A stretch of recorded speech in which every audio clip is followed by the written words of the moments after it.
ঘোঁৰাটো চাওকচোন, ভৰিৰ তল গেলি গৈছেগে। এনেকে মানুহে বস্তু পোহে জানো? কান্দি গৈছেগে চব।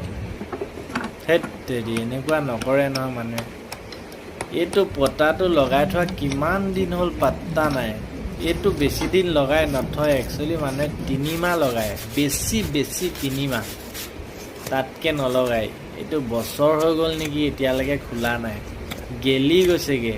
গেলি যোৱাৰ সম্ভৱত এই কি বুলি কয়, পাথৰ সোমাই গৈছেগে। ইমান গেলি গ'ল ন। গেলি গ'লে কি হয় মানে, কোমল হৈ যায়, বস্তুটো বেয়া হৈ যায়, দম নাইকিয়া হৈ যায়।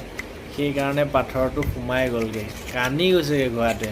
আমাৰ মানুহৰ হাততে হওক, ভৰিতে হওক, য'তে অকণমান কোনোবাই চিকুটি দিলে একদম তামাচ চুই যায়। কিন্তু ঘোঁৰাটো কেনেকৈ আছে, চব একেই ন, জীৱ চব একেই। কিন্তু চাব লাগে, এইবিলাক পুহিলে